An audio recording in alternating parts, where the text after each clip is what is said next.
Notre voyage à la découverte du Latium commence par Rome, la ville qui, plus que les autres, témoigne d'un passé riche d'histoire et de chefs-d'œuvre artistiques.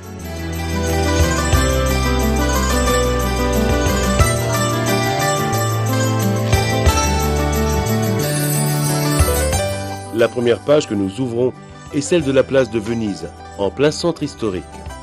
Le monument colossal qui domine la place, le Victorien, fut dédié à Victor Emmanuel II pour célébrer l'unité du pays.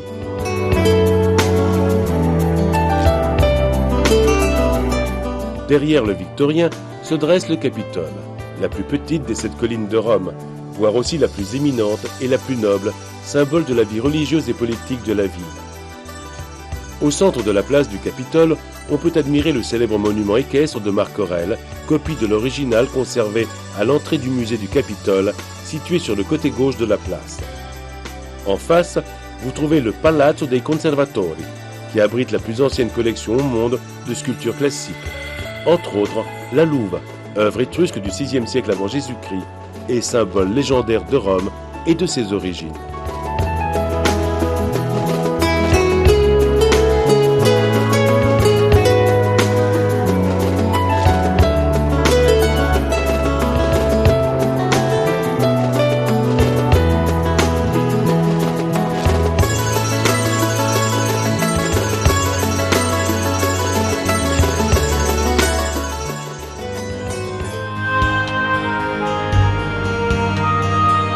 Du haut de la terrasse, située au dos du palais sénatorial, nous pouvons admirer la vue la plus complète sur le Forum romain, l'immense place de la Rome antique, qui fut pendant 10 siècles le centre de toute activité et le berceau de la civilisation romaine et occidentale.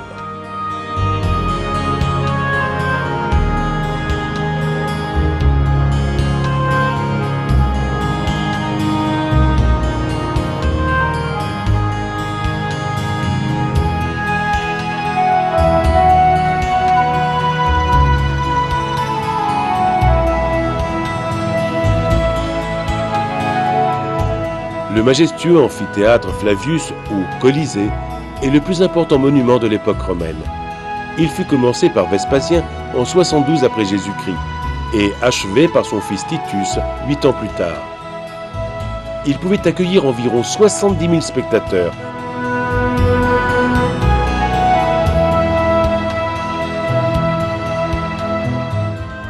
Le Colisée était principalement destiné aux combats de gladiateurs et à la chasse des bêtes féroces. À proximité de l'amphithéâtre se dresse l'imposant arc de triomphe de Constantin. Sur le grand espace qui sépare le Palatin de l'Aventin, on découvre le site originel du Cirque Maxime, le plus grand stade de course de chars, biges et quadriges. Ces gradins pouvaient accueillir 250 000 spectateurs. Souvent, le cirque fut aussi le théâtre du martyre des chrétiens, qui étaient ensuite enterrés dans les catacombes sur la voie appienne en dehors de la ville.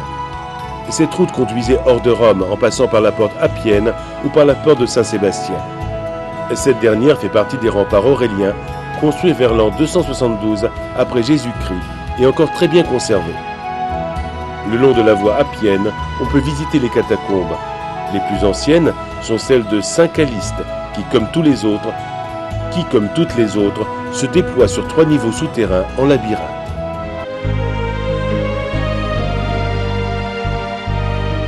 Le triomphe du christianisme sur le paganisme trouve son plus haut symbole dans la basilique de Saint-Jean de Latran, que Constantin fit construire sur les propriétés de la famille Laterani.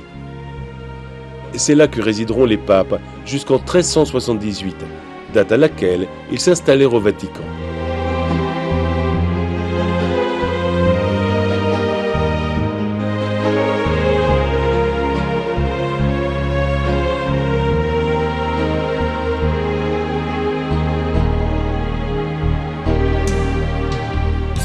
L'intérieur fut aménagé par Borromini en 1650. Le style est un baroque quelque peu alourdi par les imposantes statues des apôtres réalisées par les élèves de Bernini.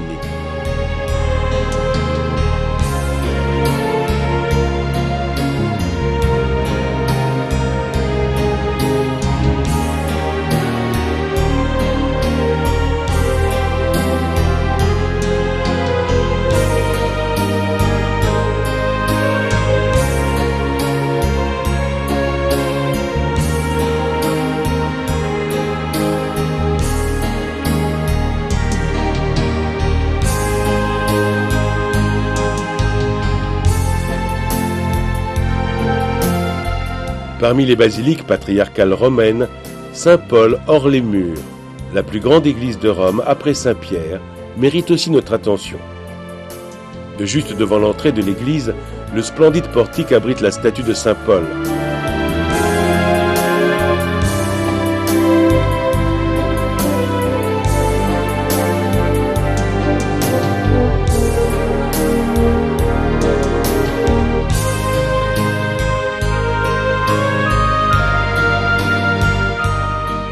L'intérieur de cette église est imposant, classique et solennel.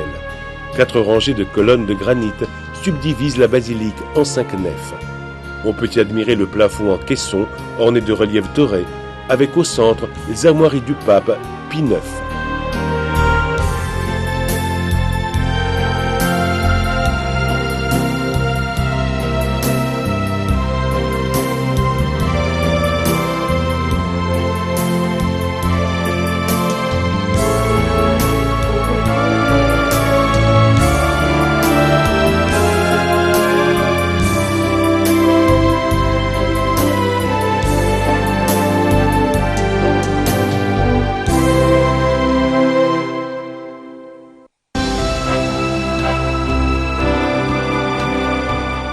La prochaine basilique patriarcale est celle de Sainte-Marie Majeure.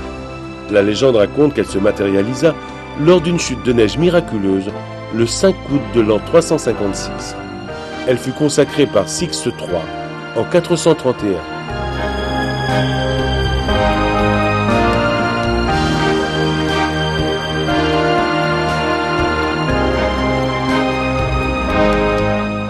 L'intérieur présente encore un pavement du XIIe siècle de riches mosaïques et un plafond en caisson du XVIe siècle orné des armoiries du pape Alexandre VI Borgia qui le fit dorer avec l'or venu d'Amérique.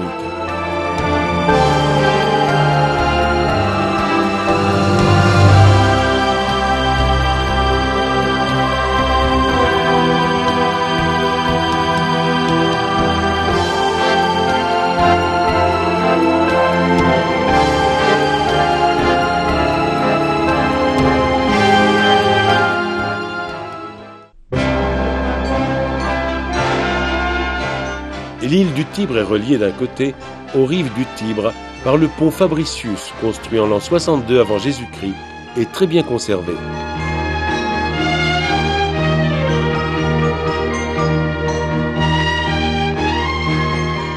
Pas loin de là, une autre église, Santa Maria in Cos Medin.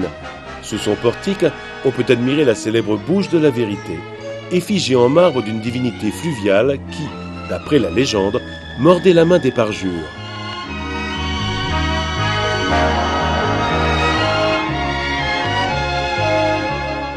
En face, on peut admirer le temple ionien de la fortune virile et le petit temple rond de Vesta. Les deux bien conservés remontent à l'époque d'Auguste.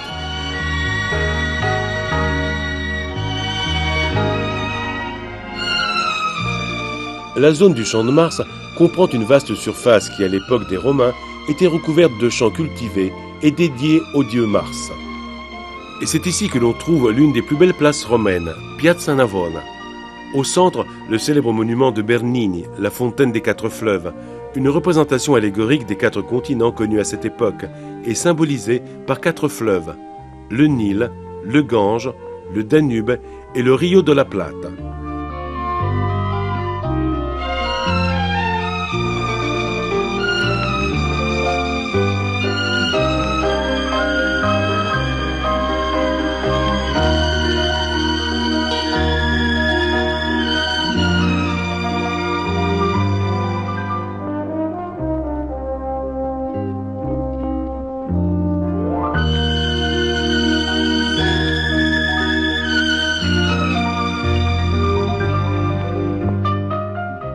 Depuis Piazza Navona, on rejoint facilement Piazza della Rotonda, où se trouve l'édifice le mieux conservé de l'époque impériale, le Panthéon.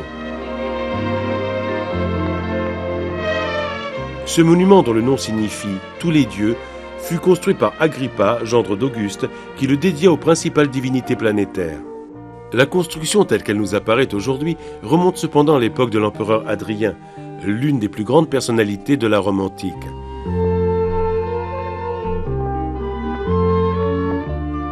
L'intérieur, qui abrite la dépouille de l'un des plus grands peintres italiens, Raphaël, et celle des derniers rois d'Italie, est solennel et grandiose. La salle circulaire est couverte d'une coupole immense de 43 mètres de diamètre. C'est la plus grande au monde construite sans charpente.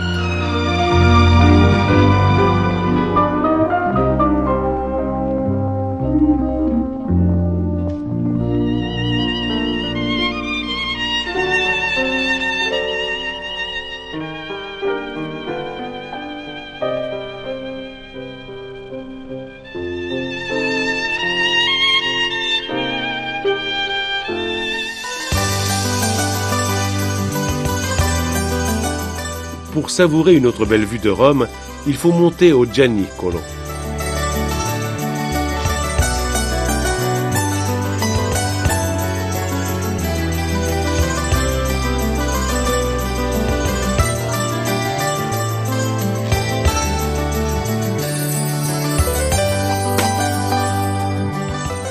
Au milieu de la place se dresse imposante la statue de Giuseppe Garibaldi, l'artisan de l'unité de l'Italie.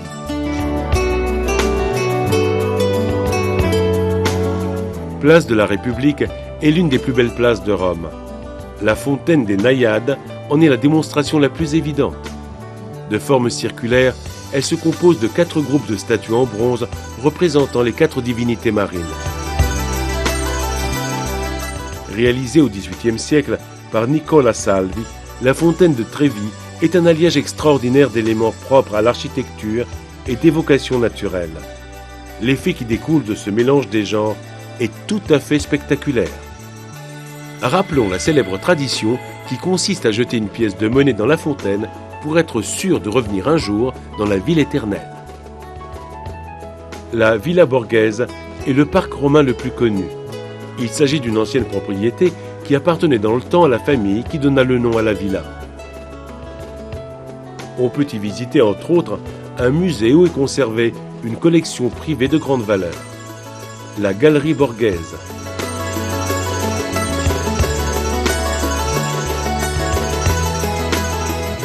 À la sortie du musée, on accède au jardin du Pincio et sa célèbre terrasse donnant sur l'une des plus importantes places romaines, Piazza del Popolo.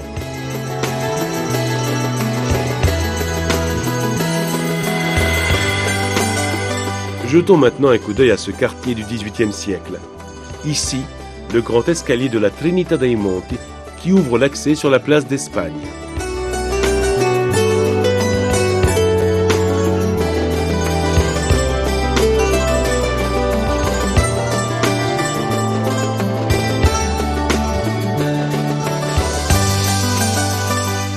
Au milieu, une célèbre fontaine servant de décor à la place.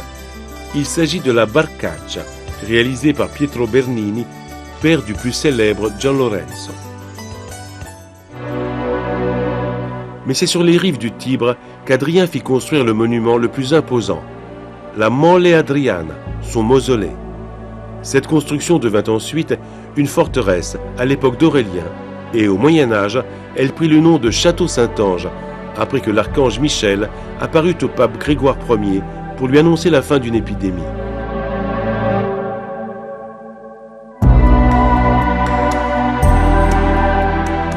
Du haut du château Saint-Ange, on peut admirer une vue splendide sur Rome, dominée par l'immense basilique de Saint-Pierre, avec son célèbre dôme, surnommé affectueusement Cupolone, la grosse coupole.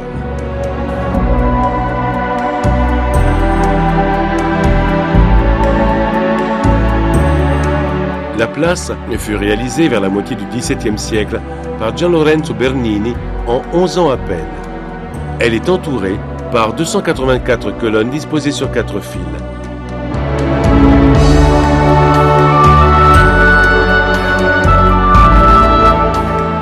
La première basilique fut construite sur la tombe de Saint-Pierre et inaugurée en 349 après Jésus-Christ. L'actuelle construction commença en 1506 sous le pape Jules II et il fallut 120 ans pour l'achever. Le visiteur a du mal au premier coup d'œil à appréhender l'immensité qui se dégage de l'intérieur. Une église de 119 mètres de long pouvant accueillir jusqu'à 60 000 personnes. L'austère statue en bronze de Saint-Pierre est attribuée au sculpteur florentin Arnolfo di Cambio, XIIIe siècle. Dans la première chapelle, à droite, on peut admirer la sculpture la plus précieuse de l'église, la Pitié de Michel-Ange, un chef-d'œuvre réalisé alors que l'artiste n'avait que 24 ans.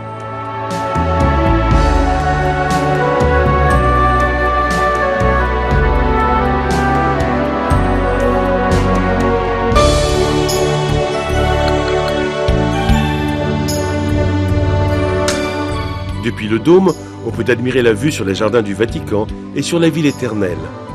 Le style prédominant au Vatican est celui de la Renaissance. On y trouve des œuvres d'art d'une valeur inestimable.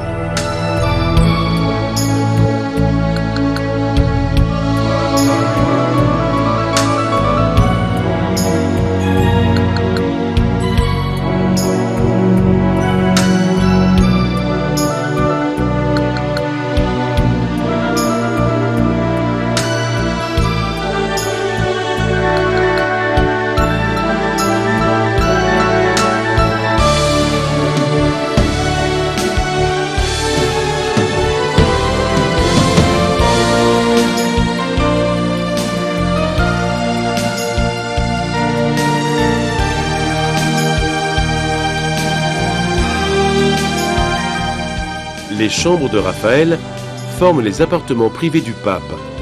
Ce fut Jules II qui les fit décorer par ce grand artiste.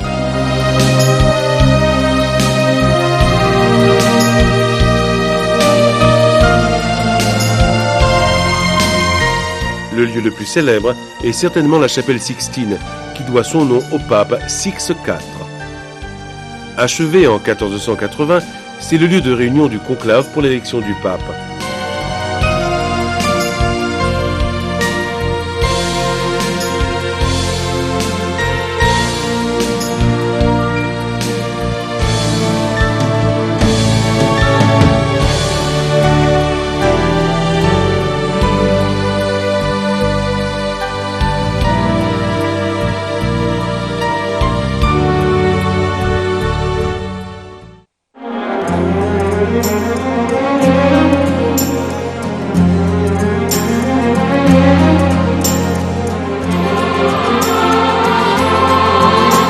Nous allons maintenant à Tivoli, une jolie petite ville située à quelques kilomètres de Rome, pour y visiter deux demeures spectaculaires du passé.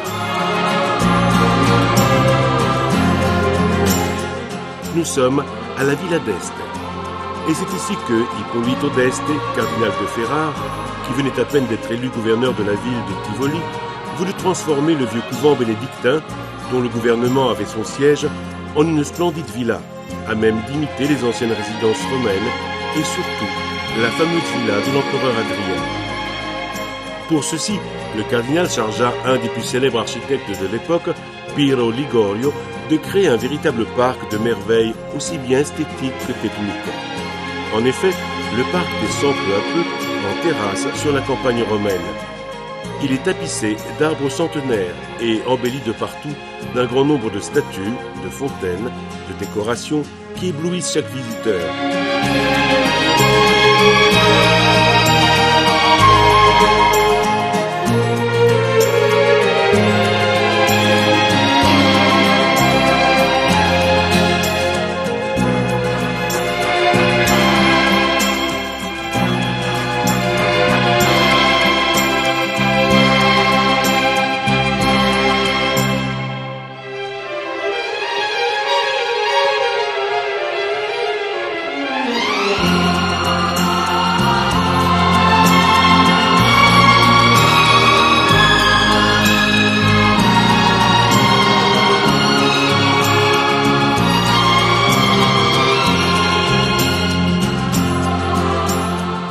Le coin le plus célèbre est celui des 100 fontaines, où, à perte de vue, des bouches d'eau remplissent une longue allée, créant une scénographie extrêmement suggestive.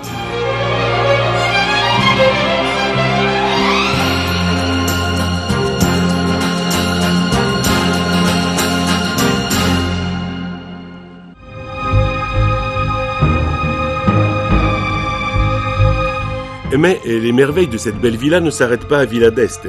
En fait, ici même, on peut visiter un des ensembles monumentaux les plus spectaculaires de la civilisation romaine. C'est la Villa Adrienne. Elle fut construite au IIe siècle après Jésus-Christ par l'empereur Hadrien qui y transféra toute sa fine culture appartenant à la fin de la période de l'art hellénistique, en y insérant les théâtres et les bibliothèques qui évoquent les sites qu'il avait visités au cours de ses nombreux voyages dans les provinces orientales de l'Empire. Il fallut 20 ans pour la compléter, mais à la fin, elle devint la villa romaine la plus grande et la plus splendide qu'on ait héritée.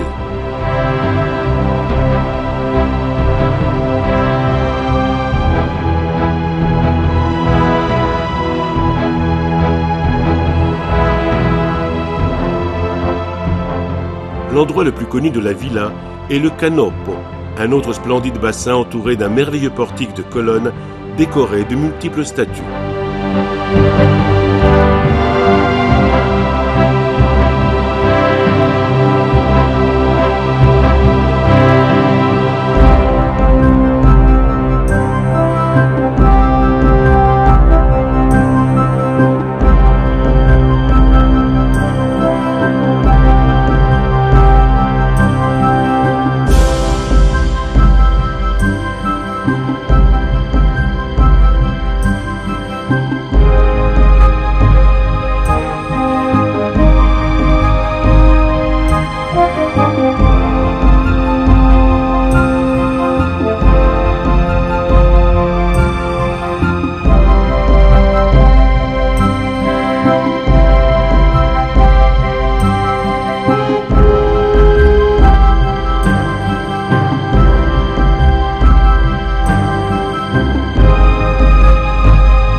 Le théâtre maritime est aussi un endroit suggestif et hors du commun.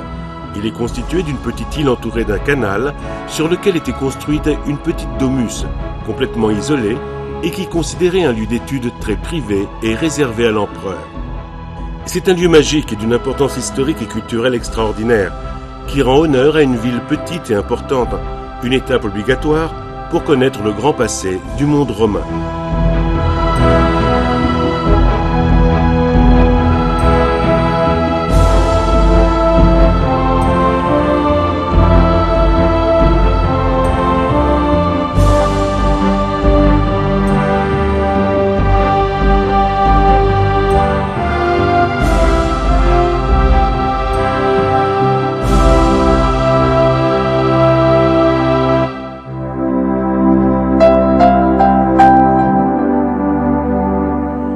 Mais il y a d'autres lieux encore qui évoquent les aventures extraordinaires des grands peuples du passé. Nous voici à Tarquinia, dans le règne le plus mythique du peuple le plus mystérieux de tous, les Étrusques. Selon la légende, la grande ville étrusque Tarxuna ou Tarxa aurait été fondée par Tarconte, frère ou fils de Tyrrhéno. Au cours des siècles, la localité devint un des principaux centres d'un peuple mythique, les Étrusques. Leur monde mystérieux nous a été dévoilé grâce aux fresques découvertes dans les tombes de leur nécropole. Ce fut le culte extraordinaire que ce peuple avait pour les morts qui les poussa à construire des milliers de tombes, toutes décorées de fresques formant un kaléidoscope plein d'images et de couleurs. Jusqu'à ce jour, 5700 fresques ont été découvertes, qui vont du 7e siècle avant Jésus-Christ jusqu'à l'époque romaine. Il est impossible d'oublier cette visite, et bien que des milliers d'années soient passées, les visiteurs et les chercheurs demeurent encore stupéfaits. Ces visiteurs et ces chercheurs sont passionnés par la perfection et par la technique de réalisation qui a défié le temps, le froid, l'humidité et, du moins, dans bon nombre de cas, pour l'avidité des tombaroli, saccageurs, qui depuis des années ont pillé cette merveilleuse zone d'art, de culture et d'histoire.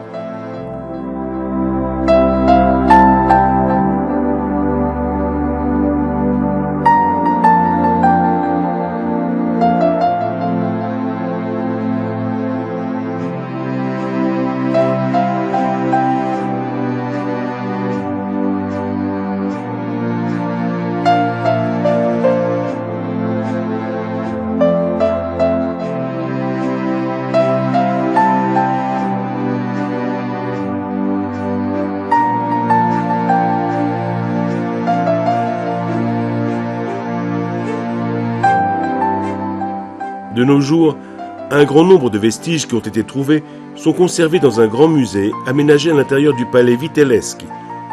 Une immense collection de vases, de plaques funéraires, de sarcophages, de bibelots et de bijoux offrent une image éblouissante sur ce que devait être la vie du peuple italien durant l'Antiquité.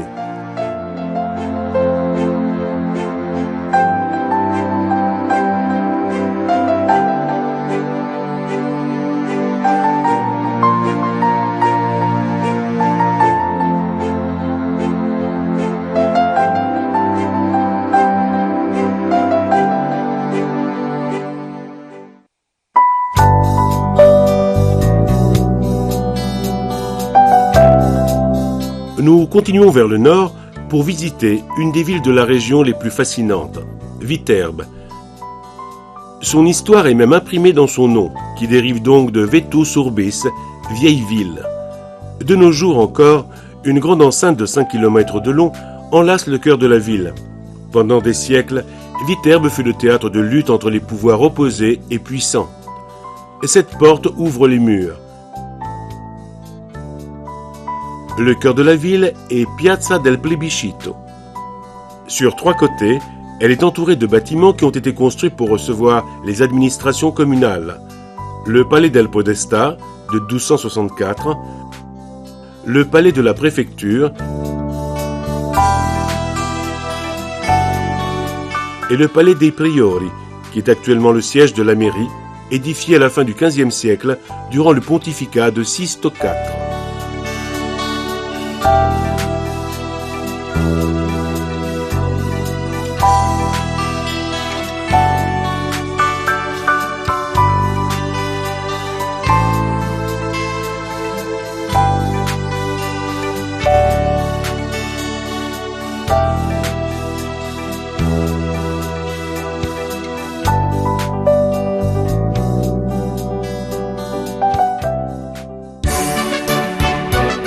Le quartier de San Pellegrino est le mieux conservé de la ville.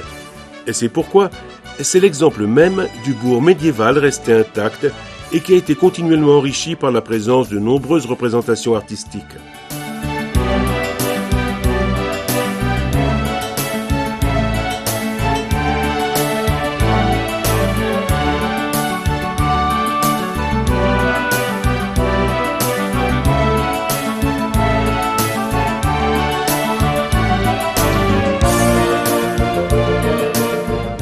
Finalement, l'endroit le plus célèbre, place San Lorenzo, un élégant espace urbain très grand où domine le dôme solennel, érigé selon la tradition du XIIe siècle à l'emplacement d'un ancien temple d'Hercule, célèbre fondateur de Viterbe.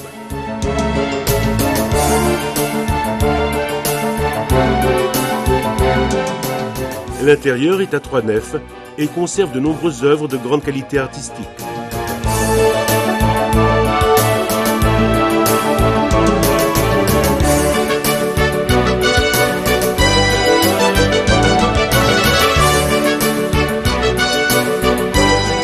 De l'autre côté de la place se dresse le célèbre palais papal, témoin de nombreux événements liés à l'histoire du pape, qui souvent sont dramatiques. Le palais fut vendu en 1255 par le capitaine du peuple Rainero Gatti, comme demeure des papes qui n'hésitèrent pas à se réfugier dans ses chambres pour échapper aux événements dramatiques qui bouleversèrent souvent la curie romaine. Une belle montée d'escalier conduit à une colonnade de style gothique. Sur le côté postérieur, on entrevoit une grande salle sans toit, due certainement à un événement historique. En effet, en 1271, Rainero Gatti, ne pouvant élire le pape à cause de l'agressivité des cardinaux, les fit enfermer à clé, d'où le mot conclave, c'est-à-dire cum clave. Puis fit démolir le toit de la salle, mais arriva à obtenir le nom si attendu du pape élu après seulement 33 mois et après les avoir privés de leur vivre. À partir de ce jour, c'est le pape Grégoire X qui établit les normes, qui depuis règle les conclaves.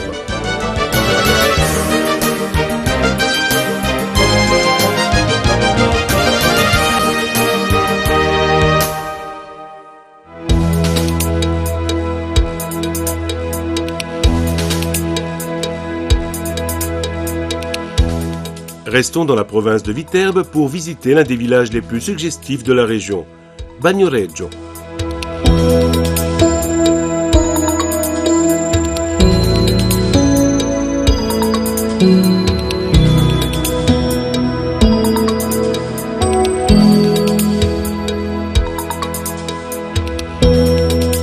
Perché au sommet d'un contrefort de tuf, le village apparaît comme une vision hors du temps et qui peut se vanter d'avoir un fils célèbre.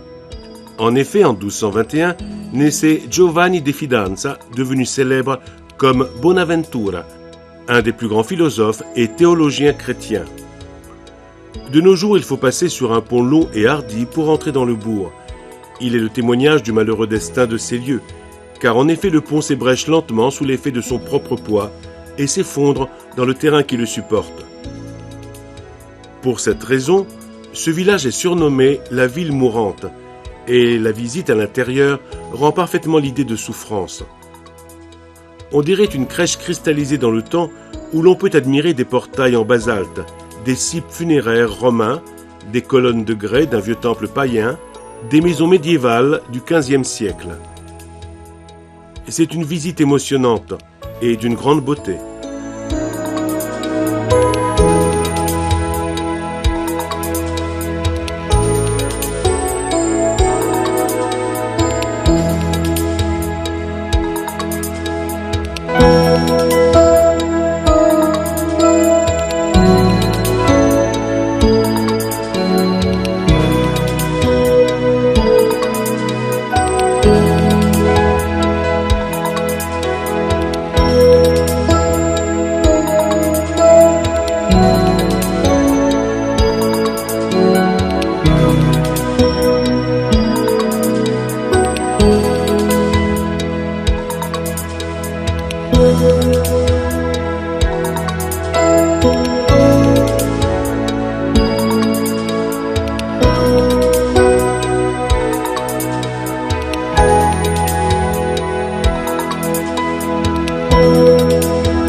C'est un autre bourg apparemment solitaire. Lui aussi est perché sur un contrefort. Ce promontoire s'élève de façon majestueuse sur la vallée du Treia. Le bourg de Calcatavecchia naît dans une zone que beaucoup de personnes auront des difficultés à reconnaître. Et pourtant, il l'avait connu à travers de nombreux films à succès. La vallée du Treia, qui est devenue un splendide parc naturel, est un lieu où un bon nombre de films western ont été tournés. Cette vallée a été choisie pour l'endroit sauvage et absolument naturel.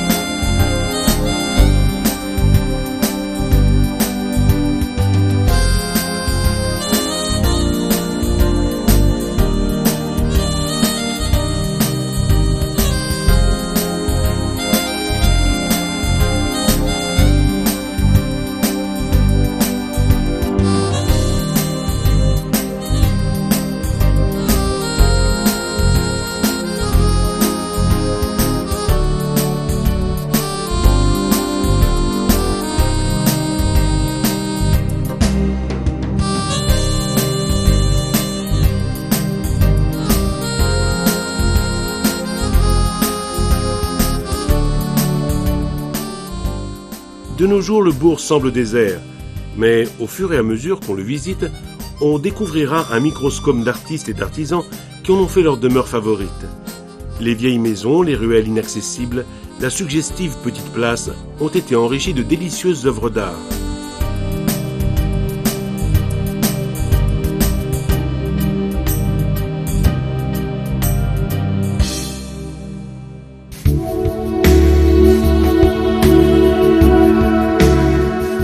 En descendant vers le sud, nous entrons dans une des zones les plus intéressantes de la région, la Ciociaria. Ici, nous sommes à Palestrina, une charmante petite ville, patrie d'un grand musicien du XVIe siècle, Giovanni Pierluigi, dit justement de Palestrina.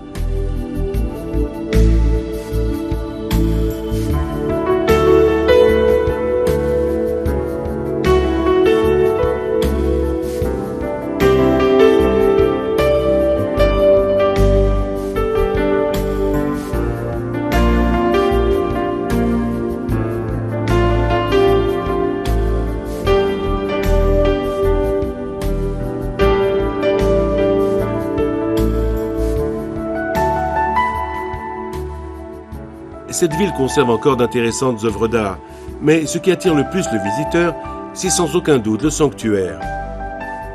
Le monument le plus célèbre de la ville est certainement l'immense et spectaculaire temple de la Fortuno Primigenia, l'un des plus importants sanctuaires de toute l'Antiquité. Le temple date d'environ du IIe siècle avant Jésus-Christ, et c'est une œuvre exceptionnelle sur le plan technique et artistique. Sa structure peut être considérée comme l'un des plus grands exemples d'architecture hellénistique en Italie.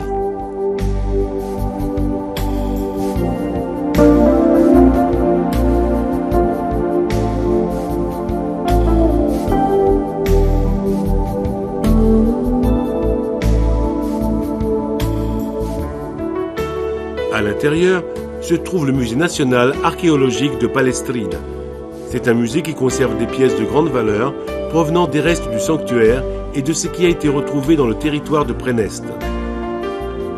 Des œuvres de différentes provenances y sont également présentes, comme par exemple la grande mosaïque nilotique. Il s'agit d'un splendide tableau visuel qui remonte à l'an 80 avant Jésus-Christ et représente l'inondation provoquée par le Nil. C'est une œuvre d'une grande valeur artistique qui représente une véritable photographie de l'Égypte d'une certaine époque.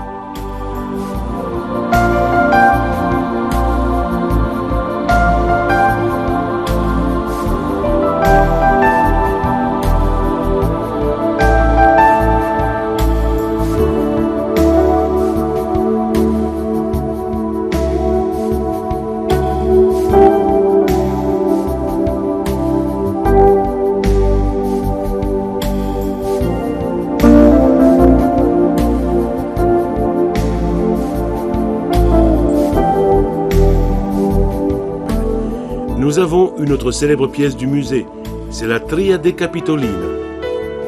Il s'agit d'une splendide sculpture de marbre qui représente l'unique exemplaire au monde de sculpture antique en mesure de nous montrer les trois divinités tutélaires de Rome réunies, Jupiter, Junon et Minerve.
Nous restons en Ciociaria, un des plus beaux endroits du Latium, pour visiter Alatri.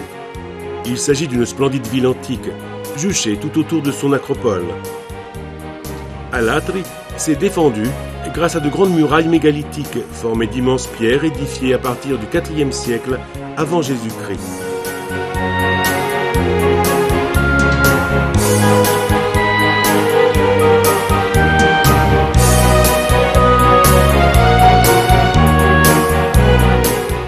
place Santa Maria Maggiore est le cœur même de la ville. Au centre se dresse la Fontana Pia, érigée en 1870 en signe de gratitude au pape Pio IX, qui a témoigné sa générosité pour cette ville.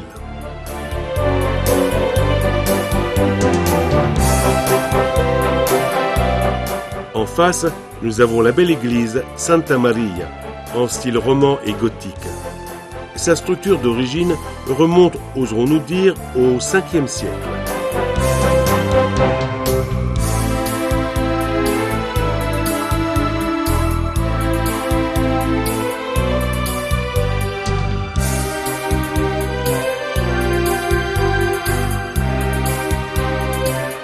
Les statues et les fresques conservées à l'intérieur sont intéressantes.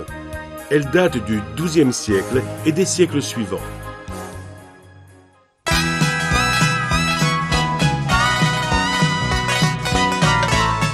En poursuivant notre promenade, nous arrivons à Sperlonga, petite ville de mer parmi les plus célèbres du Latium. Il s'agit d'un ancien bourg marin, et bien que ce soit l'un des centres balnéaires les plus réputés de la côte, il n'a rien perdu de son charme. C'est un petit coin antique composé de petites maisons blanches où les ruelles se précipitent vers la mer. Ruelles que l'on parcourt à pied et que l'on doit admirer, comme un tableau d'auteur aux multiples couleurs, sans oublier les paysages d'une variété et d'un charme particulier.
Cette localité a été également le témoignage d'une longue histoire, ne serait-ce que pour commencer par ces fameuses grottes. Dans l'une d'elles en particulier, on a découvert d'exceptionnels vestiges romains qui conduisirent à la reconstruction d'une ville à proprement parler, insérée dans la montagne, et fut appelée la grotte de Tiberio, due au nom de l'empereur qui y habita.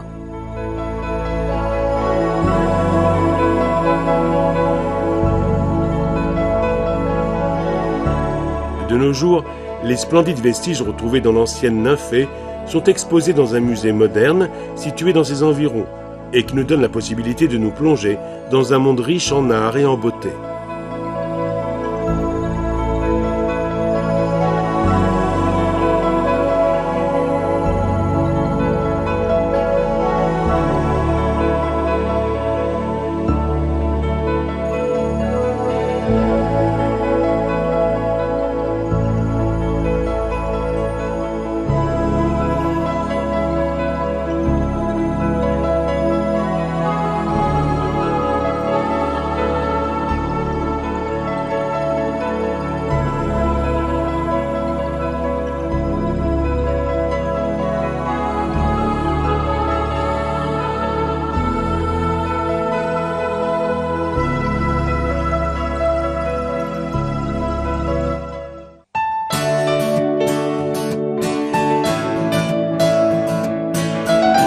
Nous terminerons notre voyage dans cette merveilleuse région en naviguant vers les magnifiques îles qui composent un petit archipel au large de Capo Circeo.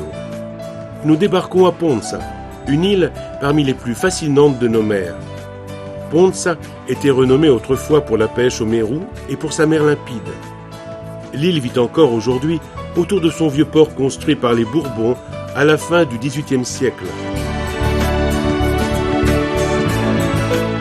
L'île de Ponza doit être vécue de la mer en parcourant 20 km de côte sur de petites embarcations que l'on peut louer un peu partout sur l'île.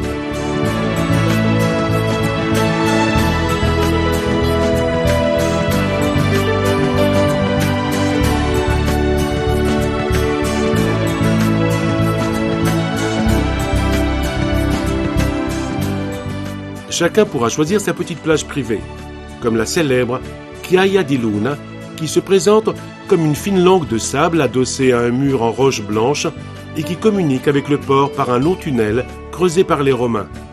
Sans parler des petites calanques d'eau bleu turquoise qui ont rendu cette localité l'une des îles les plus belles de toute la mer Méditerranée.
Non loin de Ponza, nous pourrons visiter la petite île de Zanone. Autrefois privée, elle est partie intégrante du petit parc national du Circeo, mais néanmoins importante. De plus, cette localité est recouverte du maquis méditerranéen et d'un grand bois de chênes verts.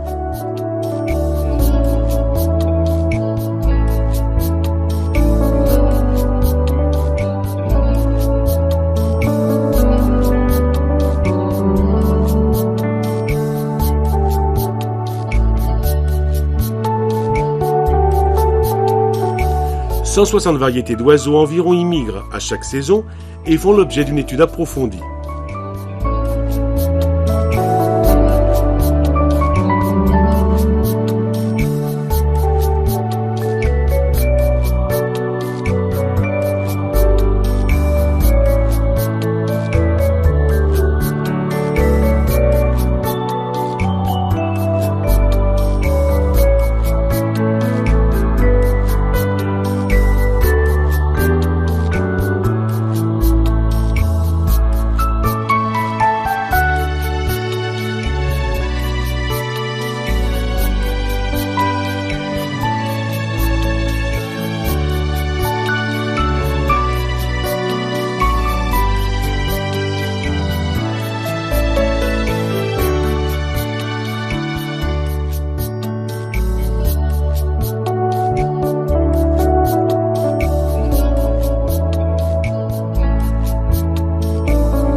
Pour arriver tout en haut, nous avons emprunté un sentier qui offre un panorama à couper le souffle.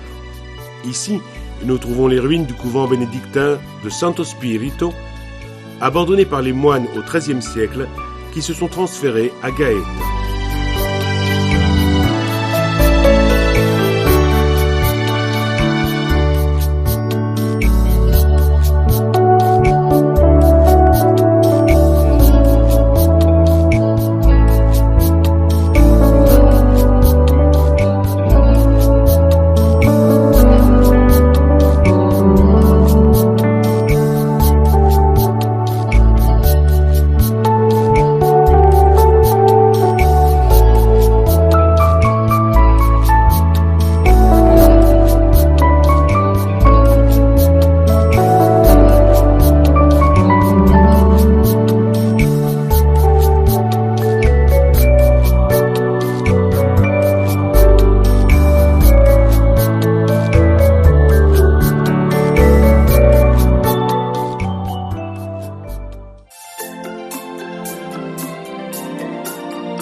Et pour finir, nous trouvons Ventotene, dernier joyau de cette région magique. L'île a une surface de guère plus d'1 km². Néanmoins, elle possède une histoire que bien peu d'îles peuvent se vanter d'avoir. Au début de l'époque impériale romaine, trônait en effet une somptueuse villa qui fut construite pour recevoir Julia, la fille de l'empereur Auguste. Ce dernier avait été obligé de l'envoyer en exil pour son immoralité. Cette anecdote donna l'opportunité à ce petit coin de mer de se faire connaître à l'époque romaine, à commencer par son merveilleux port, unique témoignage de l'Antiquité qui nous soit resté et qui est encore aujourd'hui en fonction.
Les plus beaux vestiges sont conservés dans un petit musée et sont en mesure de nous rappeler pour la énième fois l'histoire imposante de cette merveilleuse région.